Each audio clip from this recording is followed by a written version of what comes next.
program, we bring you some breaking news now. And Haiti's President Jovenel Moïse has been assassinated at his home in Port-au-Prince. The interim Prime Minister Claude Joseph says he's now in charge of the country and has urged the public to remain calm. Mr. Moïse's injured wife is also in hospital, he says. President Moïse had been ruling Haiti, the poorest country in the Americas, by decree after legislative elections due in 2018 were delayed in the wake of disputes, including on when his own term ends. In addition to the political crisis, kidnappings for ransom have surged in recent months, further reflecting the growing influence of armed gangs in the Caribbean nation. Jacqueline Charles, the Haiti and Caribbean correspondent for the Miami Herald, gave me the very latest. This is a developing story. What we know from the Prime Minister's office is that unknown assailants entered the president's private residence earlier this morning at around 1 a.m. It's the time that they've told us. I've been told that it happened earlier. But they shot the president. He was mortally wounded. My sources have confirmed that he is in fact dead, and his wife was shot in the arm. She's currently getting medical care. That's the only thing that we know about her. We don't really have an idea on how serious her injuries are or who these individuals were. What the Prime Minister's office has told us is that they spoke Spanish. I also know that there were also individuals who spoke English. They claimed to be part of a U.S. Drug Enforcement Administration operation. That is not true. And in fact, a high-ranking official in the Haitian government said that these were mercenaries. Now, who paid for them, where they came from, how they got in the country undetected, these are questions that we're all trying to get to the bottom of. Yeah, and Jacqueline, tell us a little bit about Claude Joseph, the Prime Minister. Is he now stepping in? Well, this is the problem. There is constitutionally no answer for what's happening right now. This is a president who had just a few more months left on his term. Claude Joseph has not been ratified by Parliament. He is an acting interim prime minister who technically is a resigned prime minister because just this week, President Jovenel Moïse named a new prime minister that he was supposed to swear in the next couple of days. So Haiti is in between governments, both of which are de facto. There are people who are going to say that even the naming of either of these guys was not legal because there's an argument among some constitutional experts in opposition that President Jovenel Moïse's presidential term ended on February 7th of this year.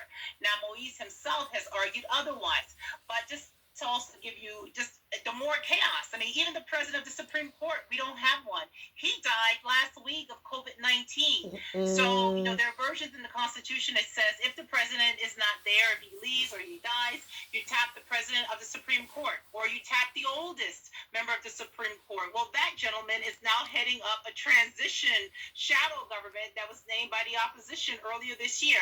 So legally, constitutionally, who's in charge? There is not an answer. How long is Claude Joseph going to be able to hold the wheel steady in this country that is very volatile, that is already undergoing multi-pronged crisis? We just don't know. Indeed, and I just want to briefly pick up on that point that you've talked about with Haiti being in this volatile state. It's already dealing with a humanitarian crisis and now a political one. Exactly. In armed gangs, you've had 16,000 Haitians at least who've been forced out of their homes from poor working-class neighborhoods in Port-au-Prince. The southern region of the country has been completely cut off. We just dodged a bullet with Tropical Storm/Hurricane Elsa. Had it hit the country, you would not have been able to provide humanitarian aid to the people in the southern region because, the southern entrance of Port-au-Prince has been a no-go zone. Just this week, a nurse was killed, shot in the head when she was sitting in an ambulance when they were trying to get assistance. So there's a lot that's facing Haiti, and at the same time, the United States and others in the international community have been pressing for Jovenel Moïse to hold elections. The parliament terms have been way overdue. He himself was ruling by decree since January 20 of last year. Looking at the life and legacy of the Cuban revolutionary leader and former Cuban president Fidel Castro. He died Friday at the age of 90. He survived 11 U.S. presidents and more than 600 assassination attempts, many orchestrated by the CIA. The Cuban government has declared 9 days of national mourning. Castro had been in poor health since 2006 and formally ceded power to his younger brother Raul in 2008. Fidel Castro died 60 years to the day after he, his brother Raul, Che Guevara, and 80 others set sail from Mexico in 1956 to begin what became the Cuban Revolution to oust the U.S.-backed dictator Fulgencio Batista. Batista fled Cuba in 1959, and the Castros have led Cuba ever since. The Cuban Revolution would inspire revolutionary efforts across the globe and lead Castro to become one of the archenemies of the United States. This is Fidel Castro addressing his fellow Cubans in the 1980s. Revolución he sentido el momento histórico. Revolution is having a sense of the moment. It's changed everything that must be changed. It's complete equality and freedom. It's to treat and be treated like a human being. It's emancipating ourselves for ourselves and by our own strength. It's challenging the dominant forces inside and outside the country. It's defending our values at any price. Fidel Castro embraced communism. He called himself a Marxist-Leninist. Washington repeatedly tried to remove him from power with the ill-fated invasion at the Bay of Pigs in 1961 and a decades-long economic embargo. Castro denounced the U.S. blockade of Cuba in the 1988 film The Uncompromising Revolution, directed by Saul Landau and Jack Willis. For the first 10 years, the revolution had to survive the blockade and create possibilities of development. In these years, basic progress occurred, like eradicating illiteracy, building an educational system, getting schools to remote areas, providing teachers. In those days, we even, quote, improvised teachers because there weren't enough teachers. Plans to train doctors. Of our 6,000 doctors, 3,000 in 1959 were lured to the United States. We have had to face U.S. hostility, the blockade, great challenges. I think our responses were appropriate. Across the developing world, Fidel Castro was viewed as a hero who stood up to the United States and assisted Marxist guerrillas and revolutionary governments around the world. In the 1970s, he sent Cuban troops to Angola to support the government over the initial objections of Russia. Cuba helped defeat South African insurgents in Angola and win Namibia's independence from South Africa in 1990, adding pressure on the apartheid regime. After Nelson Mandela was freed from prison in 1990, he repeatedly thanked Fidel Castro. On Saturday, the leader of the People's Movement for the Liberation of Angola said Castro was like Mandela. In the world, from time to time, there will be individuals like this who appear, be it in science or politics. These individuals are like our Mandela, and when they leave us with a gap, emptiness and longing. Because for some, Fidel Castro was a dictator, but for us, he was not. He was a revolutionary. Regardless of anything, he was also a charismatic figure. Even his Western enemies respected him. It's difficult for people like that to exist in today's world. These are rare people. They are geniuses. Many Cubans who fled the regime consider Castro a tyrant who demanded absolute obedience from the Cuban people through censorship of the media and by imprisoning people he deemed antisocial, including dissidents, artists, and members of the LGBT community. In July 2015, President Obama reestablished formal diplomatic relations with Cuba. After Castro's death was announced Friday, Obama released a statement saying, quote, "We know that this moment fills Cubans in Cuba and in the United States with powerful emotions, recalling the countless ways in which Fidel Castro altered the course of individual lives, families, and of the Cuban nation. History will record and judge the enormous impact of this singular figure on the people and world around him," unquote. Donald Trump tweeted, "Fidel Castro is dead!" exclamation point. In Canada, Prime Minister Justin Trudeau issued a statement that described Castro as larger than life and a remarkable leader. quote, a legendary revolutionary and orator who made significant improvements to the education and health care of his island nation, unquote. He also noted that his father, Pierre Trudeau, was proud to call Fidel Castro a friend. All of this comes as several major U.S. airlines are beginning commercial flights to Cuba this week. For the first time in 55 years. Wow. The first flight is landing today. Today, as we broadcast, that flight is leaving from New York to Cuba. In April of this year, Castro gave what would be his farewell speech. Addressing the closing of a Communist Party Congress in Havana, he defended his record, saying, quote, soon I'll be like all the others. The time will come for all of us, but the ideas of the Cuban communists will remain as proof on this planet that if they're worked at with fervor and dignity, they can produce the material and cultural goods that human beings need, and we need to fight without truce to obtain them, unquote. When we come back, we host a roundtable discussion on Fidel Castro's life and legacy. Stay with Darnos por vencidos, renunciar a la revolución, renunciar al socialismo, rendirnos. Fidel Castro was the world's longest-serving dictator. Although the United States often tried to get rid of him, in the end, Fidel Castro outlasted 9 American presidents. He was a constant irritant to them, a communist leader right on their doorstep. Castro was determined to overthrow the American-backed Batista regime, which happily profited from the corruption and gross inequality of a haven for the playboy rich, dominated by organized crime. So Castro and his band of revolutionaries masterminded a classic guerrilla campaign from their mountain base. On January the 2nd, 1959, the rebel army entered Havana. Castro had triumphed, Batista had fled, and Cuba had a new government, with the legendary Che Guevara among its members. Its promise to give the land back to the people and defend the rights of the poor. Soon afterwards, Castro went to America, saying he wanted to be friends with his powerful neighbor, but he felt rejected when President Eisenhower wouldn't see him. Snubbed by the Americans, Castro claimed he was driven into the arms of the Soviet Union and its leader, Nikita Khrushchev. Cuba had now become a Cold War battleground.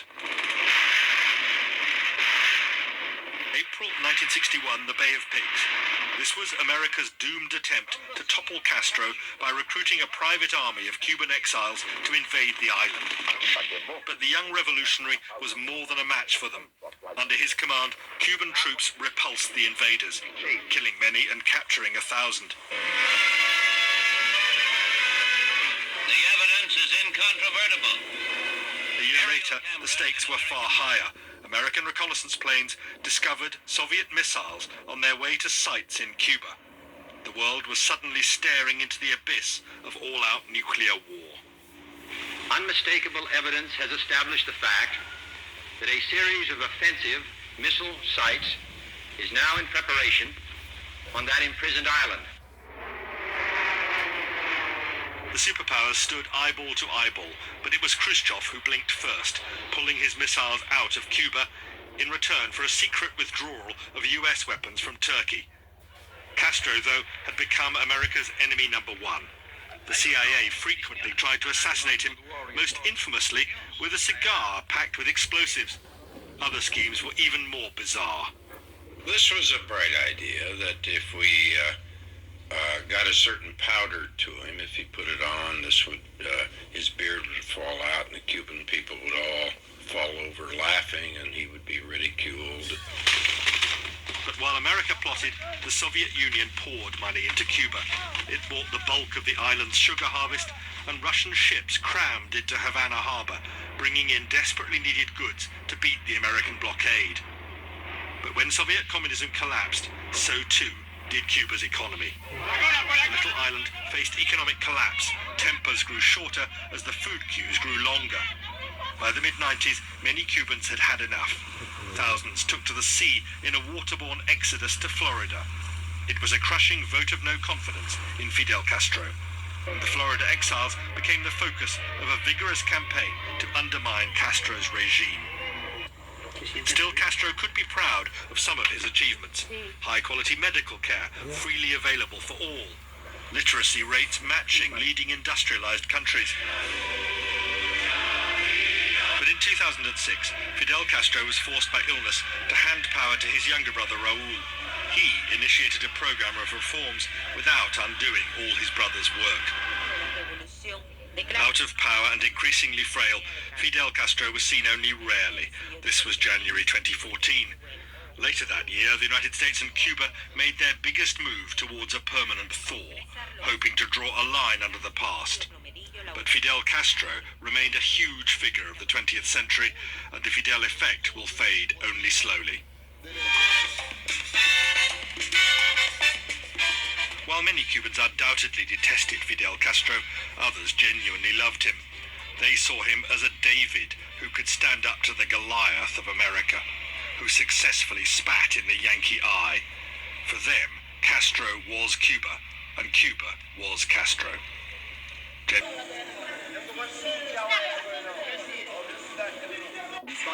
All right, fine.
Here in the slums of Kingston, Jamaica, Errol Thompson describes the day his 4-year-old daughter Simone was shot. The bullet just missed her heart.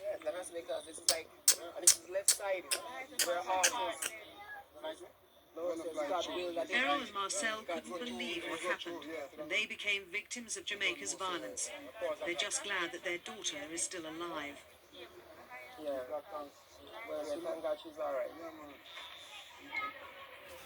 As Errol recollects that day, he shows where the bullets hit his house. This wasn't the work of criminals. The bullets which ripped through here came from police guns and at close range. The one that catch shit came through this basket. Went under the bed. It came through this bucket here. It's been a few months since that day, but it still haunts Errol's family. They no longer feel safe in their home. Amazingly, Simone shows no effects of the shooting.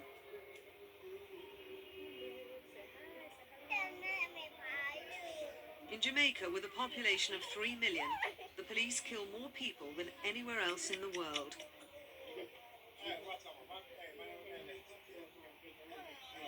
If you touch the road, police them not give you no chance to ask a question. And them see you as a gunman and them just shoot you down. See? So you couldn't touch the road and do nothing like that at all. A little food on the house done and you have the money, you can't go buy nothing. See? So that is the situation. Growing up until now, right now, we don't see no justice. See me?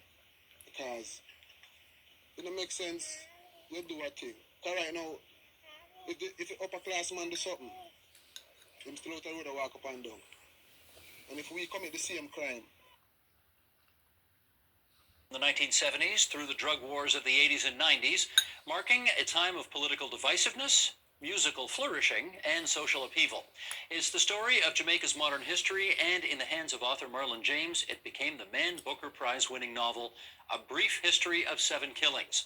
And Marlon James joins us now for more. It's great to welcome you to the province of Ontario. Oh, thanks for having me. I always like to ask authors this first because you never know. What inspired you to write this?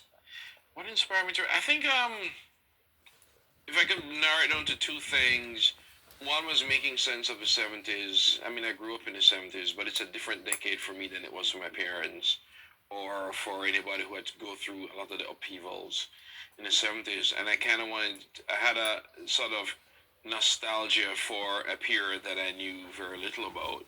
So a lot of it was a fact-finding mission, just trying to reconnect with this decade I clearly went through but didn't. And the other was an article that Timothy White, who wrote the biography Catch a Fire, the Bob Marley biography, did this sort of addendum back in the early 90s, in 91, where he went at length about the men who tried to kill him. I mean, most of them were boys. And that fascinated me because there's just so much of the story he didn't know. And as a writer, that's one of the things I like to do. I like to slip into those cracks, the part where history just can't tell us. Do you have any first-hand memory of that attempt on Bob Marley's life? Not really. My memory of most of my memories of Marley, good and bad, were news reports.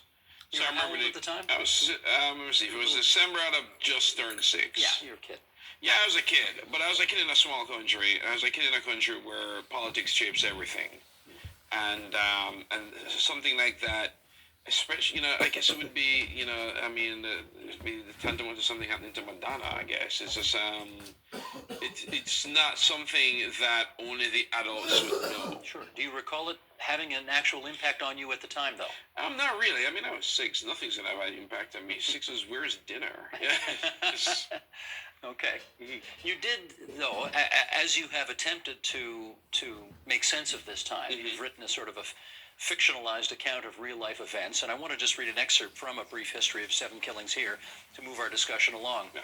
Here we go. So here is the singer, along with 2 hoods from a political party he's supposed to not support, and there they are, chummy together like old school pals. The next few days, he's seen hanging out with Shot a Sheriff, the godfather of the 8 lanes, controlled by the other party, the other side. 2 top goons in 1 week, 2 men who pretty much control the fighting halves of downtown Kingston. Maybe he's just being a peacemaker. I mean, he's just a singer. Thing is, I'm catching the drift that nobody is ever just anything in Jamaica. Something's cooking, and I'm already smelling it. Did I mention there's an election in 2 weeks? Let's get an understanding of what you saw as Bob Marley's role in that 1976 election. Well, he certainly didn't want a role, and I think that's important because I think both parties kept trying to put roles for him. When he agreed to do the peace concert, within I can't remember the exact time, but lightning quick time, the party in power announced general election. So even without trying to appear as if he's working with a party, it appeared that way. So there certainly were attempts to align him. I think the thing that made Marley a concern for politicians is that he wouldn't align. I think if he had just picked a side, it would have been different, and it makes it simplistic. And he was just not on the side of politics. And not being on the side of politics in Jamaica is like not being on the side of religion if you're in a religious right. It's like what is it? What are you doing? It's what kind of threat are you posing? Why? And it becomes complicated because it means you can't own him, and it means if he speaks his mind and people start listening to him, there's no way you can cut it short. because he does not have an allegiance to you. So I think there was a lot of pressure for him to be political, and I think in a very weirdly ironic way, by not being political, he ended up being political. What was the motivation for the assassination attempt? I don't, I think there's I mean, that's almost like asking what happened, who killed Kennedy. Well, we know who killed Kennedy. Oh, now don't go there. Don't go there. But there are just so many. I'll say this. I think the many forces that were working against Bob Marley reached critical mass, and I think that's important. Because there's just so many. You could go crazy thinking of all of them. I've heard everything from the right-wing party trying to kill him because he may be too much of a threat, to the left-wing party not standing in the way because it would make him a martyr. I think both, can be listened to. I think both are also preposterous. I think, I don't know. It's the older the older the country gets, and the more we look at it, is the more it seems that it could have been political. Well, as the quote I just read from your book suggests, the neighborhood gangs were very much involved in politics in Jamaica and running Jamaica. Yeah. How involved were they? Involved at every facet of life. Every They're facet. still involved. Because I think whoever wins Kingston wins Jamaica. And there's struggle for territory. There's struggle for the few jobs that were there. Whoever's party is in power, that means you get the jobs. Struggle over territory. Struggle over limited resources. And then after a while, when drugs and guns came into the mix, struggle over that. It didn't take long for these political henchmen to realize they're greener pastures by picking up, going after cocaine and marijuana. It was kind of almost inevitable. But even the fear of gunman violence was something that was very motivating in getting people to vote. So they were used. Some were used and discarded. Some were used and realized we can do better than this. But it was a bad marriage that was bad for everybody. Now, again, you're a little kid at the time, so you may not have recollection firsthand of this, but the Cold War was intense at this time, the middle 1970s. How did Jamaica figure into that war? Well, the funny thing is, I do have memories of the Cold War. But I have a kid's memories of the Cold War, and there's a scene in the book where one of the characters, Josie Wales, is given a Democracies for Us coloring book. I remember because I got that coloring book. I remember the coloring book. It was on this page is life in a democracy, and on this page is life in a totalitarian state. And at the time, I just thought it was the lamest comic book ever. But it was actually a sort of propaganda coloring book for children. It was so the Cold War. Looking back in hindsight, I'm realizing just how much of a battle was fought during the Cold War. Back then, I just thought it was a lame book. I didn't even know where it came from. So I think it infiltrated every level of life and government. Well, of course, the United States government was concerned that where Cuba started in 1960, potentially other countries in the Caribbean would follow. Well, yeah, I mean, and I think United States also has a knee-jerk reaction to the term democratic socialism. Look at what's happening with Bernie Sanders. I think it's this knee-jerk reaction that all isms lead to communism, as a character says in the book. So when the Prime Minister, Michael Manley, announced democratic socialism, all the Cold War bells went off. And it became this sort of really curious battlefield in the Cold War. His daughter lives in this city, you know. I know. You going to see her? I hope so. You should see her while you're here. She's been in here numerous times with books that she's done. How about the CIA in Jamaica at the time? What are they up to? What are the CIA up to? That is a very good question, because it's not like they were new people. The people we ran into in Jamaica are the people we ran into in some of the people we ran into in the Congo, some of the people we ran into in Ecuador and Guatemala and Argentina and Chile. They got around. And I think it's the same thing. It's the specter of communism wherever it rears its head. I have a feeling if somebody just wore a Chet t-shirt, the CIA would show up the next day. I think wherever the specter, it was just so ridiculous how how paranoid the Cold War got. Here's another excerpt from your book. Flights to New York and Miami, business bursting out of the back pockets, 1,000 dead. Money comes out in the wash and buffets up the ghetto. In the ghettos, abroad, people sniff, cook, boil, and inject. Colombia, Jamaica, Bahamas, Miami. It's an amazing scenario. We see murders everywhere. D.C., Detroit, New York, Los Angeles, Chicago. Buy guns, sell powder. When building monsters, don't be surprised when they become monstrous. New riders, new posse, the likes of which they have never seen. Let's get into this gang. The Storm Posse, which I guess represents the real Jamaican shower posse. How did they end up in the U.S.? Yeah, there represent quite a few posses, actually. Okay. Because there was more than just a shower posse, and they weren't all Jamaicans. How did they get here? Some got here because once the right-wing government won, they were useless. They didn't serve much purpose anymore. So where are you going to take all that brand new skill set? You take them to somewhere that needs them. Fresh territory. Fresh territory. But there are also gunmen on the other side who were fleeing the country because their party weren't in power anymore. So you had two different, quite frankly, the two warring sides in Jamaica just switch location to more lucrative territory. You mentioned Josie Wales a few minutes ago. Who's the real life Josie Wales, the character in your book? I don't think I was very careful not to pattern any one person. Like some people say, isn't Josie Wales Jim Brown? I was like, I'm pretty sure Jim Brown didn't have that open-minded a view of gay people. I'm going to throw that out there. Plus, he does not look half Chinese. He was, one of the things I learned from nonfiction is composite characters. Is there a particular Josie Wales that I model off? No. Are there Josie Wales in Jamaica? There are tons of them. And yes, some of them with varying levels of intelligence and open-mindedness and whatever. He's a character who physically did not exist, but in a way did and still does.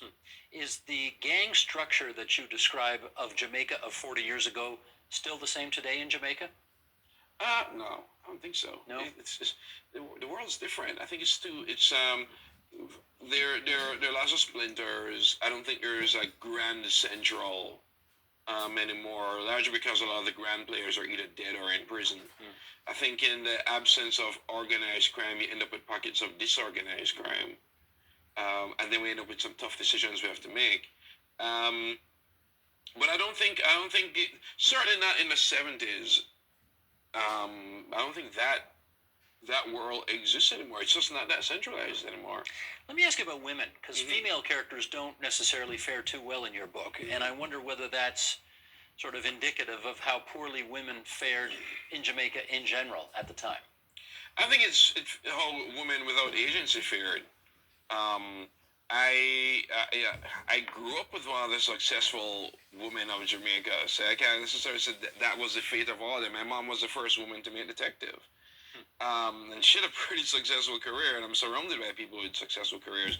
But I think that part of it being the economy, a lot of it being the legacy of just colonialism, I think there are a lot of women who just had no options, even if they're educated. And there are lots of reasons for it. If you're educated to be a certain class, but you actually don't have the money. For example, my character Nina Burgess is educated like how a well-off, rich Jamaican woman would be educated, but she's not raised to have one of the rich families' men come and marry her. She's not rich enough and she's not white enough. So where does she end up doing? She ends up drifting. There are no opportunities for her, and there were very few opportunities in the 70s, and that also started to dry up. So you end up with women being adrift, women sometimes making harsh and terrible choices. You're also dealing with a very patriarchal society. You're dealing with, certainly Nina is dealing with situations where brutality for women is almost taken for granted. When did your mother make detective? What year? Oh, wow. When did she make detective? 1970, around 1978? Okay, so a little bit after this time period, and did you at the time? I guess you were 8 years old at the time. Yeah. Did you appreciate how significant that was at the time? Of course not. I'm like, where's my dinner? You're a big detective. That's twice you've mentioned dinner. Did she not? Was she or your father never feed you? Oh my God, they're fantastic cooks. I think that's why I keep fixating on food. No, both of my parents were very good at ensuring that that children lived as children. That we had, and I don't think, and it's funny because it's not they didn't shelter us at all, but they never anytime made us feel that we weren't safe. Let me ask you about a choice you made in the writing of the book. There is a considerable amount of patois in the book, and some of it is, to an untrained audience, is pretty easy to follow, but some of it's a little tough to follow, it's a little challenging. So how come you did that? Well, I think with any sort of patois, like when Scottish writers write phonetically, I think that certainly part of the thrill for me of reading a novel like Trainspotting was that moment when it clicks. We had him here a year ago. Yeah? I asked him the same question. Yeah? Yeah. He's a really good friend of mine. He wore a leather jacket and looked, he's not quite as cool as you, I have to say. I don't know. Very few people can pull off a leather jacket. And Irving probably could. But his novel, I think at a certain point, it sort of clicks, because I think language works that way. That the way in which no matter how often you read, the best way we learn new languages is still to hear it. So I think, and I'm also very concerned about the auditory quality of prose. It should sound like it should be read aloud.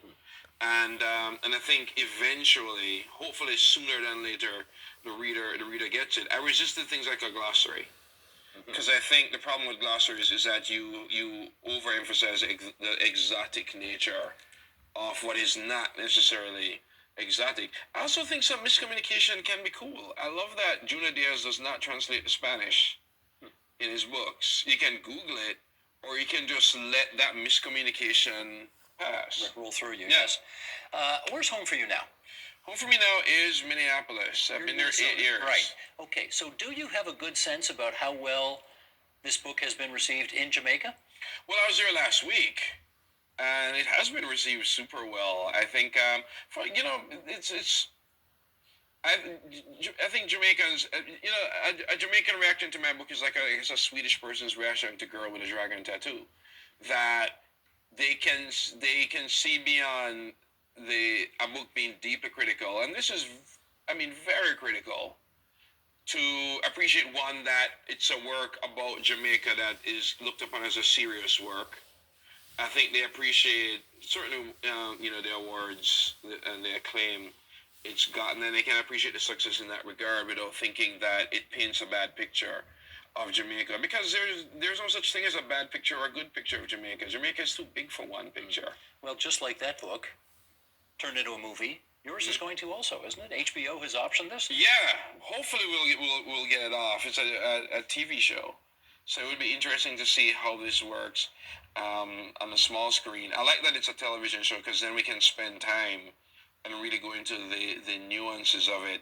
So do they plan a series as opposed to a movie? A series, yeah. It's a series. Yeah, I don't think it's going to be a movie. Okay. Who came into power in one of the poorest communities in Jamaica, Tivoli Gardens. It became, by the 90s, a sort of criminal republic. Go to Colombia and come back overnight. Spreading his wealth to his kingdom in Tivoli Gardens. People's wild. He will tell you he was a community activist. They loved In the end, 73 people were killed, but a gangster was still on the loose. Gardens, where he's from that neighborhood, they are jubilant at that. There are news scenes of them celebrating, because that's the Christopher Coke they came to believe in. The man who would go to America, not be bowed, and say, not guilty. He wasn't sure what they had on him exactly, so He's guilty. Dudas agreed to cooperate with prosecutors in return for reduced prison time. On June 8th, and 50 kilos of cocaine that was destined to go to Europe. All these rooms are filled of cocaine, marijuana, and heroin. One of of the earliest to use cocaine was Errol Fabian. Cocaine in Trinidad started like the early 80s, but it wasn't very easily obtained, and it cost a lot of money in those days. And in those days, it was the powder form I used to snort.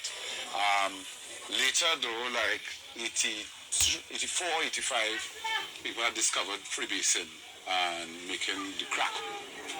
The powder form, the cheapest you could get was $50, but with the crack, you could get $5 worth of crack. So then everybody started using the crack cocaine, and it just pervaded. It just took over. It spread through the whole society. And then I was involved in an incident right with my children, because I took like the earrings and locked them up in the house to go and sell that to get the money, to get the drug. And then when I reached home, I realized like I really have a problem. But at this stage, it was too far gone for me to do anything about it.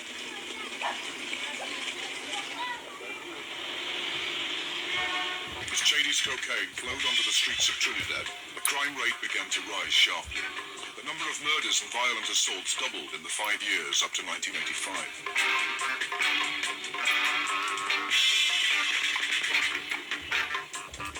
It's about this time cocaine addicts and them start coming out looking for simple little things to steal. They don't steal big, you know. They take all your pots, flower pots, any little tools you have outside, buy the cocaine, smoke that cocaine. The next hour they relax and then they come out again and go to the next house.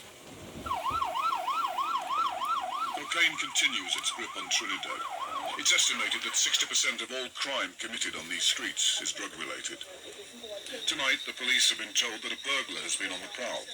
Coming towards me, and until he came on, he stopped and he ran back towards the back. He's wearing these yellow shorts, which I cannot understand. Yellow shorts? Yellow shorts, and he was there back. I didn't see a head or anything because I was frightened, and I just pulled back in and I locked the door. There was an intruder at the back of the yard, and as I opened my door to come out, the motion sensor came on, the lights came on, and he turned and ran. I am very, very frightened at this point because this is the first time that I have my own apartment, and this is very scary. It's about to become a bloodbath.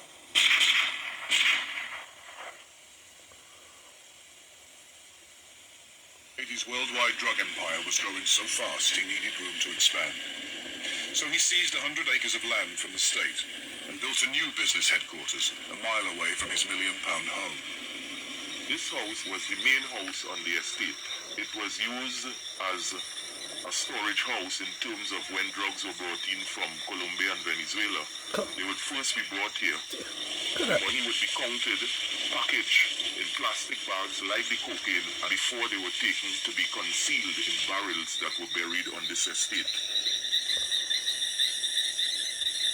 To keep his empire safe, armed security guards and lookouts watched over the ranch 24 hours a day. This was the highest room in the main building, and it was a strategic location in terms of being able to be used as a lookout point in case law enforcement officers were to make a surprise raid or criminals would come to try and extort money from him and that type of thing. Chady's drug smuggling operation was now at its height, and he had a small army of full-time staff all over the world. He travelled frequently to Britain, where his children attended private school, and where he had secret bank accounts and property investments. Chady was now a vital link in the chain leading from the Colombian drug cartels to the dealers of Europe and the USA. Who had amassed enormous wealth. You saw it in terms of the lifestyle that he portrayed, the lifestyle of a don. He had bought several expensive and exquisite type cars and, having a good time and throwing parties, and Dool saw himself as the local Pablo Escobar, the drug lord of Colombia. Estimates of his total assets range from 10 to 50 million pounds, though most remains hidden. He plowed millions of dollars into front companies running coconut estates, citrus groves, and teak forests. Some went on land on the outskirts of this village, ironically named Charlieville. He used these means to conceal his ill-gotten gains to portray himself as a legitimate businessman.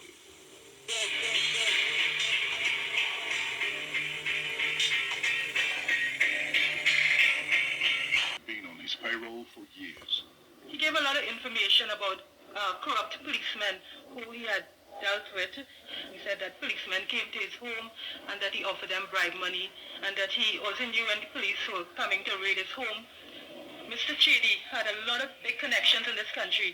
I think he was angry that these same people went against him, and he wanted somebody or anybody to know, look, I pay these people, I have been paying their money, and these people went against me. That's the impression I got. His admissions appear to confirm that corrupt officials had protected him for years.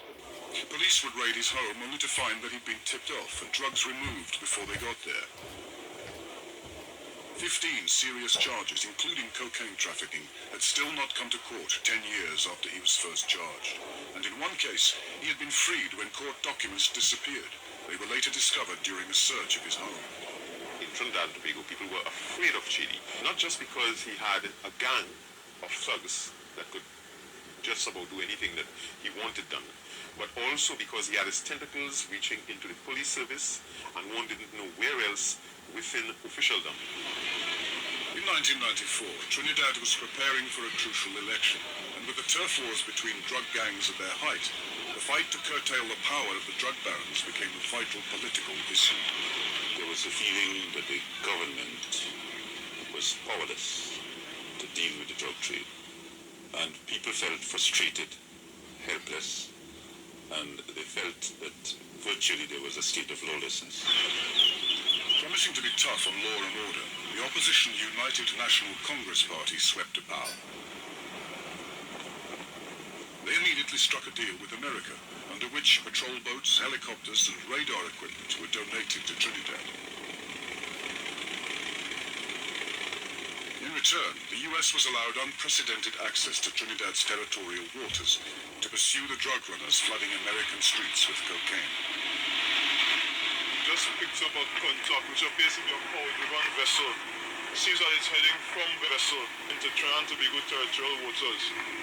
Right now we're setting off to intercept the vessel. Armed with the new equipment, Trinidad's Coast Guard now makes daily patrols to search for drugs on boats heading for its waters. Bring your boat alongside and prepare to be boarded.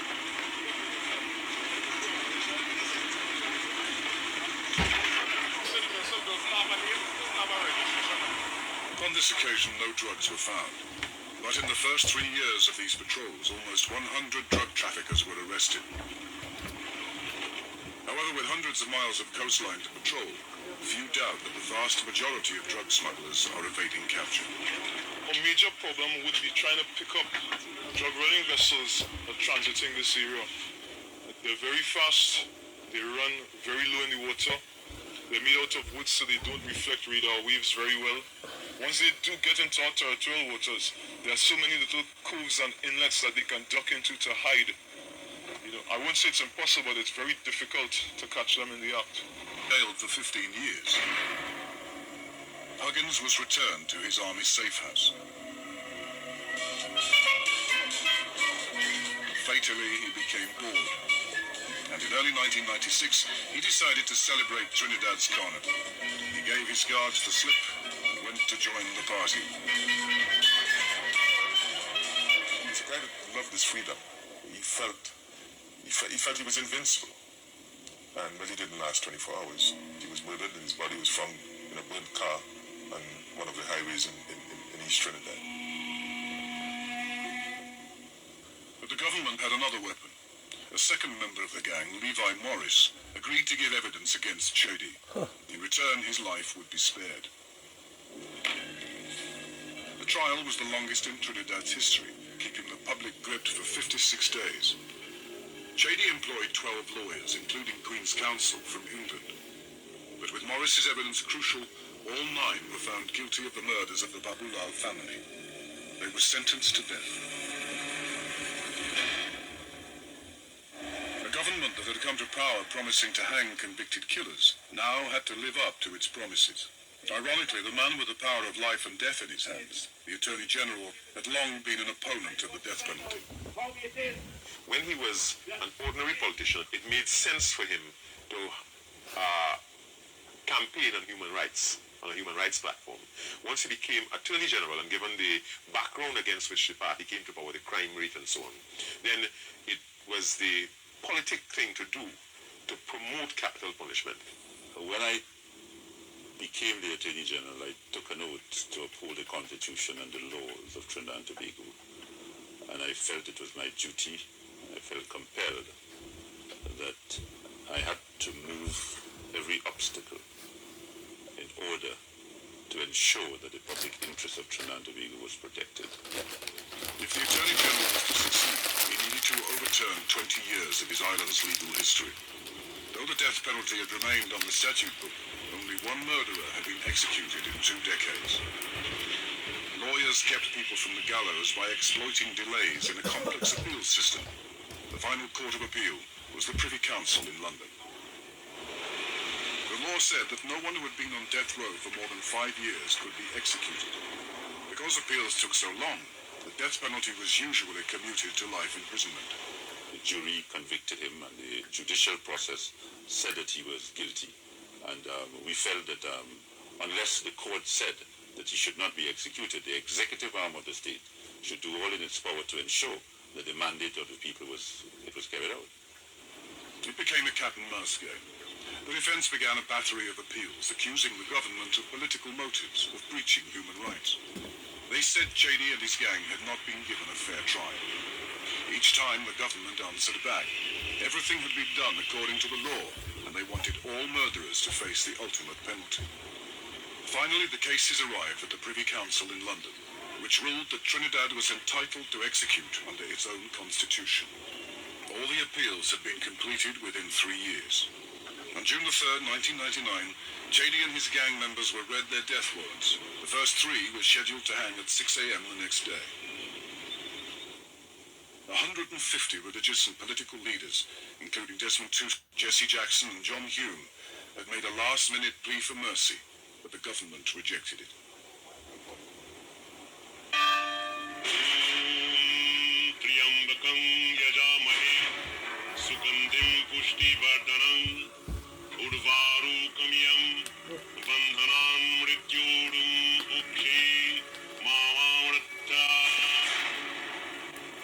The day that many people gathered here this morning thought would never come has. Dole Chady, Joey Ramaya and Ram Kelawan Singh were all hanged this morning. Cipriani Batiste, prison's commissioner, says none of the men had any last words or tears. The orders of the court have been given. He walked calmly to the gallows. He have made peace with his God. The media celebrated, in a sense, the death by following the dead people, not only from the gallows, but right to the grave. You had this spectacle of pine boxes dripping with blood being put in unmarked graves. So blood and death for 3 days in Trinidad became a celebration, and it was quite appalling. Quite appalling. The hangings provoked an international outcry, with the British government making a formal protest. But the people of Trinidad supported the executions. Polls suggested up to 90% backed the death penalty. I think it's real good news. They should use Dole Chady and these men as an example. I think it's justice was still there. It's good to know that then justice can be done, because people are going and doing things like that and getting off, scotch-free and things like that. I'm happy about the decision because it's time this country, somebody do something about cleaning up this country. Despite the controversy, Trinidad's leaders insisted that the executions were the only way to protect the country from the drug barons. The government did not have an option of just locking him up. Dole Chady had the ability to run his criminal rings even from the prison. And one could have just imagined that having killed, that he would have been in prison, running a drug trade in which he would have been able to continue shipping cocaine, which would not only go to America, but would go to England and to go to Europe, and which would be used to poison the children of England.